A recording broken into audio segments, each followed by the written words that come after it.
하나님의 말씀은 창세기 17장입니다. 창세기 17장 1절에서 14절, 짧지 않은데 읽어보도록 하겠습니다. 창세기 17장 1절에서 14절입니다. 함께 읽습니다. 아브라함의 99세 때에 여호와께서 아브라함에게 나타나서 그에게 이르시되 나는 전능한 하나님이라. 너는 내 앞에서 행하여 완전하라. 내가 내 언약을 너와 너 사이에 세워 너로 심히 번성케 하리라 하시니 아브라함이 엎드린데 하나님이 또 그에게 일러 가라사대 내가 너와 내 언약을 세우니 너는 열국의 아비가 될지라. 이제후로는 네 이름을 아브라함이라 하지 아니하고 아브라함이라 하리니 이는 내가 너로 열국의 아비가 되게 함이니라. 내가 너로 심히 번성케 하리니 나라들이 네게로 쫓아 일어나며 열왕이 네게로 쫓아나리라. 내가 내 언약을 나와 너와 네 대대 후손의 사이에 세워서 영원한 언약을 삼고 너와 네 후손의 하나님이 되리라.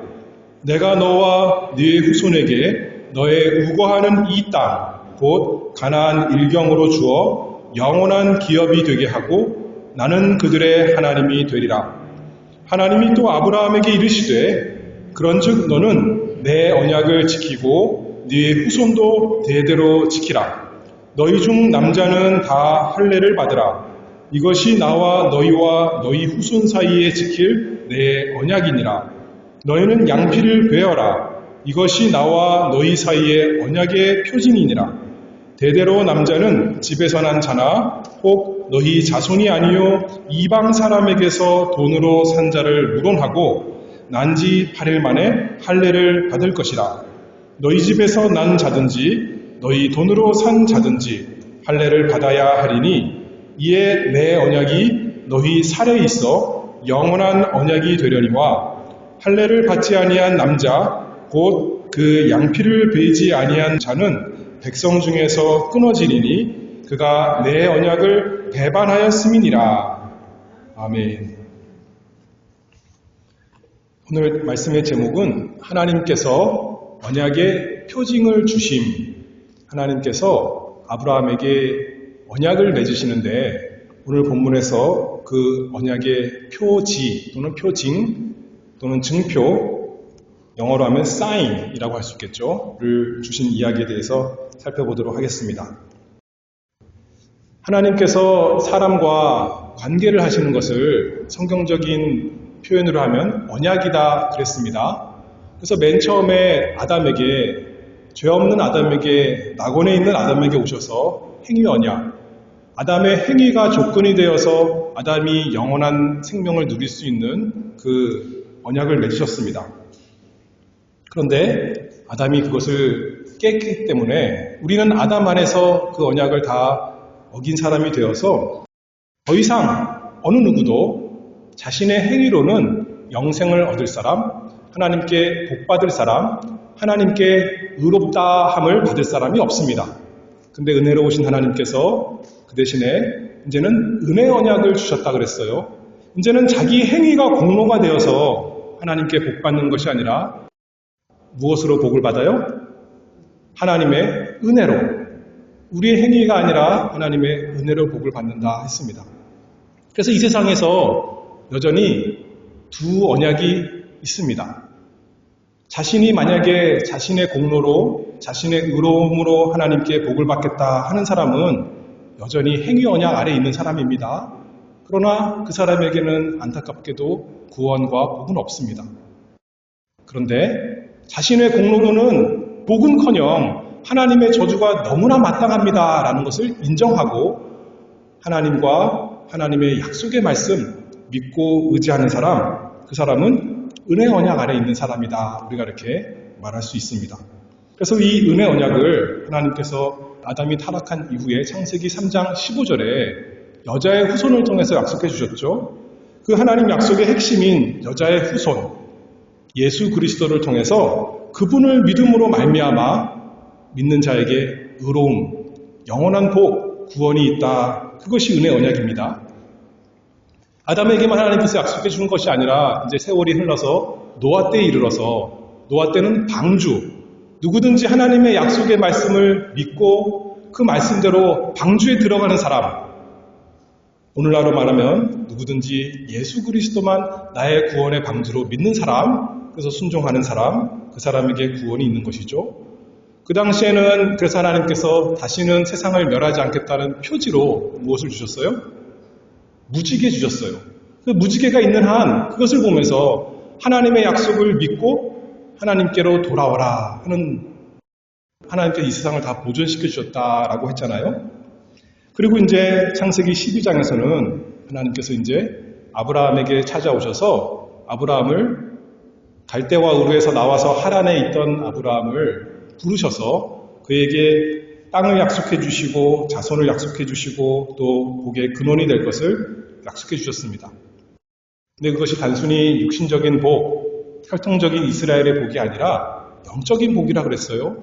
아브라함과 똑같은 믿음을 가진 사람, 하나님과 하나님의 약속의 말씀을 믿고 의지하는 모든 사람에게 단순히 이 세상의 육적인 복이 아니라 영원한 복, 참된 구원, 그것을 주시는 것을 이제 보여주는 거다 했습니다. 그리고 지난 시간에 창세기 15장이었는데 그 은혜 언약에서 믿음의 역할을 잘 보여줍니다.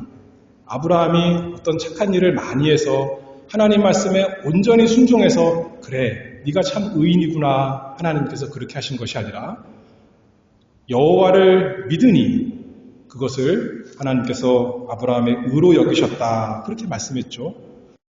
그 은혜 언약에 우리가 참여하는 방법, 우리가 은혜 언약 안에 있다는 증거가 하나님을 믿는 것입니다. 그 약속을 믿는 것입니다. 약속의 핵심인, 초점인 예수 그리스도, 그분을 나의 구주로, 나의 복으로 믿고 의지하는 것, 그것이 은혜 언약이다 지난 시간에 말씀했습니다. 근데 지난 시간에 특별한 것은 뭐가 있었냐면 언약식, 의식을 하는데 제물을 둘로 쪼개놨다 그랬어요. 그리고 보통은 그 언약을 맺는 양편이 쪼개진 짐승 사이로 같이 걸어가면서 언약을 지키지 않으면 내가 이렇게 죽음의 저주를 받겠습니다. 서약을 하는 건데 이상하게도 아브라함은 지나가지 아니하고 하나님을 상징하는 횃불이 그 사이를 지나갔다 했습니다. 다시 말해서 내가 약속을 반드시 이루어주리라. 하나님께서 아브라함에게 그것을 보여주신 거죠. 참으로 은혜 언약입니다. 그렇죠? 우리의 행위에 복이 달려있지 않고 하나님께서 우리에게 반드시 복 주시기로 약속하신 대로, 언약하신 대로 하실 것입니다. 은혜 언약입니다. 그 하나님께서 다시 오늘 아브라함에게 나타나셨습니다. 그러니까 그것은 창세기 15장이었잖아요. 오늘은 몇 장이죠? 17장이었어요. 16장에서는 무슨 일이 일어난 줄 아세요? 아브라함이 하나님의 말씀 잘 순종했더니 또 하나님께서 그래, 네가 이제는 좀 아는구나 그러시기 위해서 17장에 나타나신 것이 아니라 16장에 무슨 일이 있었냐면 아브라함이 아들을 못 낳아서 이제 그 아내 사레가 아브라함에게 하가를 주면서 아들을 낳으십시오 했던 것입니다. 에덴 동산에서 하와의 말을 듣고 아담이 타락했던 것처럼 아브라함도 비슷한 거예요. 아담의 후손인 거죠. 사레가 하는 말을 듣고 하나님의 약속을 의지하지 아니하고 한편으로는 이렇게 생각했을 것 같아요. 하나님께서 나에게 아들을 주신다고 그랬는데 사레가 못 낳으니까 다른 아내 얻어서 아들을 낳으면 되지 않을까 생각했을 수도 있을 것 같아요. 그러나 그것은 하나님의 뜻이 아닙니다. 하나님은 창세기부터 한 남자와 한 여자 가정을 그렇게 이뤄서 자녀를 낳는 것이 하나님의 뜻입니다.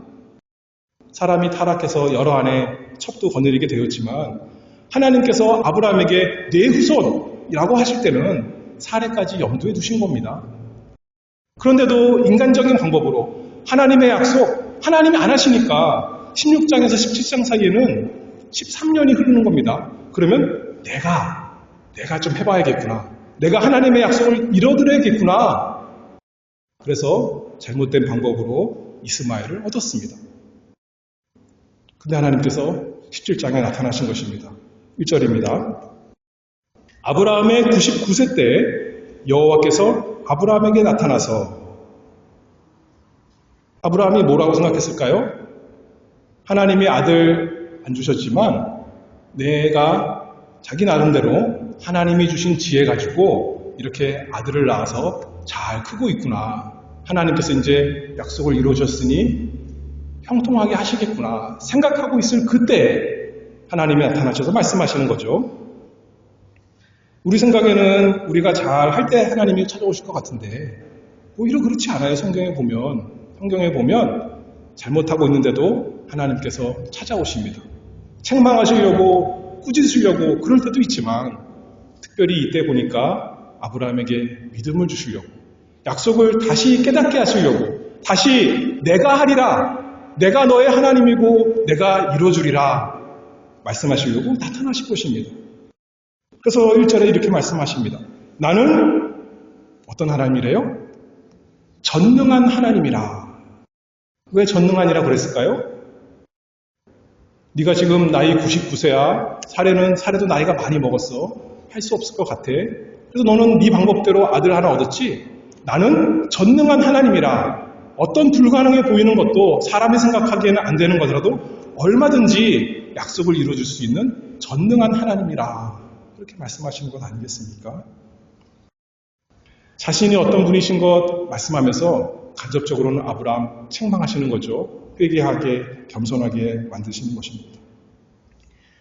15장에서 하나님께서 너는 의로운 사람이다 그렇게 해주셨어요. 근데 아브라함이 하나님 말씀 잘 지키는 사람이 되었다는 거예요? 그러지 못했어요. 그렇죠? 우리도 그렇죠. 우리가 하나님 믿습니다. 나는 예수 그리스도 사랑하고 믿습니다. 하지만 우리 삶 돌이켜보면 우리가 넘어질 때도 많고 흔들릴 때도 많고 우리 생각에는 좋은 방법 같아서 근데 하나님이 싫어하시는 방법 하면서도 이게 하나님의 뜻입니다. 할 때가 너무나 많이 있습니다. 근데 하나님께서 우리를 잊어버리지 아니하시고 하나님의 약속 잊어버리지 아니하시고 또 찾아오시고 또 찾아오십니다. 한편으로는 책망하시고 한편으로는 믿음이 자라나게 하시려고 다시 똑바르게 서게 하시려고 하나님께서 이렇게 찾아오셨습니다. 우리가 연약할 때 하나님은 강하십니다. 우리가 텅 비어서 바닥났을 때 하나님은 여전히 충만하신 하나님이십니다. 전능하신 하나님이십니다. 우리가 예상치 못한 일을 만나서 특별히 그냥 인생의 어려움만이 아니라 하나님께서 성경에서 약속해 주신 것들이 왜 내 삶에 이루어지지 않습니까? 라고 좌절하며 낙심할 때 하나님께서 또 말씀하시면서 찾아오십니다. 나는 전능한 하나님이라. 아브라함이 참 좋았겠죠. 한편으로는 두려웠을 거고 한편으로는 감사합니다. 저를 잊지 않으셨군요. 했을 것입니다. 그리고 하나님께서 명령하십니다. 너는 내 앞에서 행하여 완전하라. 하나님이 거룩하시니 하나님의 백성 마땅히 거룩해야 됩니다. 완전해야 됩니다. 하나님께서 우리에게 완전한 것을 요구하셔요. 근데 하나님께서 우리가 이 세상에서 완전할 수 있다. 정말 죄가 없는 것을 그렇게 기대하시는 것은 아닐 겁니다. 다만 우리의 연약함을 인정하고 우리의 인간적인 지혜와 그 총명이 아닌 하나님의 말씀, 그 약속의 말씀을 의지하고 하나님 따라가라, 하나님 순종해라 그렇게 요구하시는 것 아니겠습니까? 그리고 말씀하십니다. 2절입니다. 내가 내 언약을 나와 너 사이에 세워 너로 심히 번성케 하리라 말씀했습니다. 언약 세워주신다 그랬는데 새로운 언약이 아니에요. 처음에 12장에서 말씀하신 그 약속, 똑같은 약속을 이제 뒤에 말씀하십니다. 15장에서 하신 말씀 약속 똑같이 또 하십니다. 새로운 언약이 아니라 똑같은 언약을 또 약속해 주시고 또 약속해 주십니다. 우리로 말하면 은혜 언약, 아담 때 말씀했던 그 언약, 노아에게 알려주셨던 그 언약, 그리고 아브라함에게 알려주셨던 그 언약. 우리도 날마다 하나님의 말씀을 통해서 그 은혜 언약, 하나님께서 이루리라 믿어라, 의지해라 말씀으로 초대하십니다. 그래서 아브라함이 어떻게 반응합니까? 3절에 보면 아브라함이 엎드린데 바닥에 납작 엎드렸습니다. 하나님의 말씀에 다 인정하고 수긍하고 거룩하신 하나님 앞에 자신을 겸손히 낮췄습니다. 자신이 잘못한 것 인정하고 자신이 죄 지은 것 고백하고 하나님이 거룩하시고 하나님이 행하시는 것 의지하며 엎드렸습니다. 4절입니다. 하나님이 약속에 대해서 더 구체적으로 말씀합니다. 자손에 대한 약속. 내가 너와 내 언약을 세우니 너는 열국의 아비가 될지라. 이제후로는 네 이름을 아브라함이라 하지 아니하고 아브라함이라 하리니 이는 내가 너로 열국의 아비가 되게 함이니라. 내가 너로 심히 번성케 하리니 나라들이 네게로 쫓아 일어나며 열왕이 네게로 쫓아 나리라. 내가 내 언약을 나와 너와 네 대대 후손의 사이에 세워서 영원한 언약을 삼고 너와 네 후손의 하나님이 되리라. 하나님이 아브라함에게 너는 내 앞에서 행하여 완전하라, 흠없는 사람이 되어라 그렇게 명령하시지만 그래서 그런 사람이 되면 그 다음에 내가 이렇게 너에게 복을 줄게 하시는 것이 아니에요. 그렇게 착각할 수도 있지만 우리가 알잖아요. 이미 이 명령을 하시기 전에 너는 내 앞에 온전해라 하시기 전에 15장에서 이미 복 주시기로 약속했고 12장에서 복 주시기로 약속했잖아요. 내가 하리라. 너의 상태와 상관없이 너의 그 거룩의 정도와 상관없이 내가 너에게 약속한 대로 반드시 베풀리라. 그렇게 말씀하시는 것입니다. 참으로 은혜 언약입니다. 이름을 바꿔주셨어요. 원래는 아브람, 존귀한 아버지, 높은 아버지라는 뜻이었는데 이제는 아브라함, 많은 사람의 아버지. 여기 성경에는 열국의 아버지 그렇게 말했죠. 이제 구체적으로 단순히 높은 아버지가 아니라 왜 높은 아버지냐면 많은 사람들이 단순히 네 자손들만 많아지는 그런 조상이 아니라 열국의 아버지, 모든 민족의 아버지가 되게 해주리라.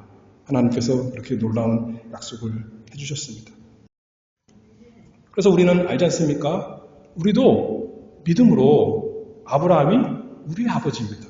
우리는 유대인이 아닌데 혈통적으로는 전혀 상관없는데 열국의 아버지가 되어서 우리도 아브라함과 똑같은 피가 아니라 믿음으로 똑같이 하나님 앞에 의로운 사람 되었으니 우리가 다 그 이스라엘 자손 속한 것 아니겠습니까?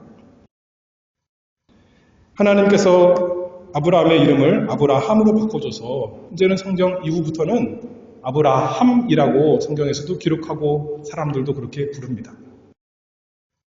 아브라함이 무슨 생각을 했을까요? 나는 아브라함이구나. 하나님께서 새 이름을 주신 사람이구나. 나는 하나님의 사람이구나. 나는 하나님이 함께 하시고 하나님이 복 주시는 사람이구나 하지 않았겠습니까? 그것을 계속 기억했겠죠. 누가 지나가면서 아브라함 그러면 하나님이 나에게 그 이름 주신 것 언제나 생각하지 않았겠습니까? 우리도 마찬가지입니다. 우리 부모가 준 다 고유의 이름이 있지만 그것만이 아니라 우리에게는 어떤 이름이 있어요? 하나님이 주신 이름이 있습니다. 아브라함과 똑같이 우리가 믿는 사람 되었으니 우리를 가리켜 뭐라고 부르죠? 신자 그렇게 부르는 거예요. 신자입니다. 우리는 하나님의 자녀입니다. 우리는 예수 그리스도를 믿기 때문에 그리스도인 그렇게 부르는 사람이 우리가 되었습니다. 우리의 이름에 그런 것이 있습니다. 우리는 세상에 속한 사람이 아니라 천국에 속한 사람이니 뭐라 그러죠? 천국 백성, 천국 시민 그것이 우리의 이름 되었습니다. 또한 우리는 이 세상에 사는 욕심 많고 더러운 사람처럼 살 것이 아니라 하나님께서 우리를 거룩한 무리, 성도 그것이 우리 이름이 되었습니다. 그 이름이 우리에게 있다는 것을 안다면 우리가 어떻게 살아야겠어요? 그 이름에 걸맞게 살아야겠죠. 나는 하나님의 자녀구나. 나는 거룩한 백성이구나. 나는 천국 시민이구나. 나는 그리스도인이구나. 내가 가는 곳마다 천국을 대표하는 것이고 그리스도를 대표하는 것이고 하나님 아버지를 대표하는 건데 내가 잘못하면 아버지께 욕이 들어가는 것이고 그리스도가 욕먹는 것이고 천국이 그런 곳이냐라고 사람들이 뭐라 그러냐면 그런 건 나 천국 안 갈래. 세상 사람들이 그렇게 말하지 않습니까? 그러지 않도록 우리에게 책임이 있습니다. 하나님께서 명령하셨어요. 너는 내 앞에서 행하여 완전하라. 은혜 언약이라 했습니다. 우리 행위가 조건이 되는 것은 아닙니다. 하나님께서 행하실 것입니다. 그 4절에서 보면 내가 그렇게 말해요. 하나님께서 내가 내 언약을 나와 너 사이에 세워 내가 너로 심히 번성케 하리라. 5절에도 내가 너로 열국의 아비가 되게 하리라. 6절, 7절, 8절에도 계속 내가 하리라, 내가 하리라, 내가 하리라. 너는 은혜 언약에 있는 사람이다. 말씀하시지만 또 한편으로는 그 은혜 언약 안에 있는 사람에게 책임, 그 받은 명령이 있다는 겁니다. 너는 내 앞에서 행하여 완전하라. 그 완전이 조건이 되어서 하나님께서 우리에게 그런 복을 다 주시겠다는 것이 아니라 반대죠. 이제 참으로 그 은혜를 안다면 참으로 하나님이 나의 하나님이요 예수 그리스도께서 나의 주님인 것, 내가 천국에 속한 사람인 것을 안다면 그 증거로, 그 증표로 우리 삶이 거룩을 향해 나아가야 된다. 그 말씀 아니겠습니까? 그래서 여러분들 우리의 삶이 여전히 세상 사람과 똑같은 그런 죄 가운데 헤매고 있다면 기억해야 됩니다. 뭘 기억해야 돼요? 우리의 이름이 무엇이라는 것을, 우리의 이름이 신자인 것을, 하나님의 자녀인 것을, 성도인 것을, 천국 백성인 것을, 그리스도인 것을 기억하고 돌아와야죠. 돌아와서 하나님 은혜를 주시옵소서. 하나님 저에게 능력을 주시옵소서. 주신 것을 믿습니다. 그런데 그렇게 살지 못하는 것을 회개하오니 통회하오니 아브라함이 하나님 앞에 엎드렸듯이 하나님 앞에 엎드려서 은혜를 구하는 우리가 되기를 바랍니다. 그것이 우리가 은혜 언약 아래에 있다는 증거입니다. 그렇죠? 행위 언약 안에 있다면 그럴 수가 없죠. 자기 행위로 복받을 줄 알고 그냥 살겠지만 하나님의 은혜가 없으면 우리는 살 수 없습니다. 라고 은혜 구하는 우리가 다 되기를 바랍니다. 9절 말씀을 보면 하나님이 또 아브라함에게 이르시되 그런즉 너는 내 언약을 지키고 그 다음에 뭐라고 그러셨어요? 네 후손도 대대로 지키라. 세 번째로 생각해 볼 때 하나님께서 은혜 언약의 표징을 주시는데 여기 이제 15장의 특별한 점이 할례를 주시죠. 근데 이 언약의 표징이 하나님을 믿고 의지하는 사람에게만 있는 것이 아니라 여기에 계속 반복되는 나오는 말씀 중에 하나가 너만 은혜 언약에 들어가 있는 것이 아니라 누구도 있다는 거죠. 네 후손도 함께 은혜 언약 안에 있다는 겁니다. 그것이 얼마나 된 겁니까? 여러분들 자녀가 있는 사람들 똑같이 생각하겠습니다. 내가 복 받는 게 좋을까요? 내 자녀가 복 받는 게 좋을까요? 나는 좀 덜 먹어도 내 자녀는 잘 먹기를 바라는 겁니다. 천국에서만 그런 것이 아니라 하늘에서도. 나는 좀 낮아져도 내 자녀는 천국에서 더 높은 사람 되기를 바라는 겁니다. 왜냐하면 사랑하는 사람이니까. 그렇죠? 다른 사람에 대해서 마찬가지예요. 내가 다른 사람을 정말 사랑한다면 나보다 내 자녀가 아니더라도 그 사람이 더 잘 되기를 바라는 것이 참된 사랑의 사람 아니겠습니까? 이 은혜 언약에 그게 잘 나타나 있는 거예요. 그냥 개개인적으로 믿는 사람에게만 하나님께서 은혜 주시고 너는 천국 백성이야 하시는 것이 아니라 너와 내 후손에게 하나님께서 은혜 언약 주셨다. 그렇게 말씀하고 은혜 언약의 표지로 할례를 주십니다. 9절에 하나님이 또 아브라함에게 이르시되 그런즉 너는 내 언약을 지키고 네 후손도 대대로 지키라. 너희 중 남자는 다 할례를 받으라. 이것이 나와 너희와 너희 후손 사이에 지킬 내 언약이니라. 그리고 11절에 너희는 양피를 베어라. 이것이 나와 너희 사이에 언약의 표징이니라. 표징, 영어로 하면 sign이다 이렇게 말씀했습니다. 보이는 것으로 보이지 않는 것을 가리키는 것이 표징이다 말씀하 있죠. 양피를 베는 것, 남자의 그 할례식을 행하는 것 자체의 어떤 신령한 능력이라 그럴까요? 그 자체의 어떤 신비한 능력이 있는 것이 아니죠. 단순히 표시입니다. 그러나 보이지 않는 영적 진리, 어떤 진리냐면 하나님의 백성인 표시, 보이는 것입니다. 남들에게 보여주는 것 아니었겠죠? 누가 아는 거예요?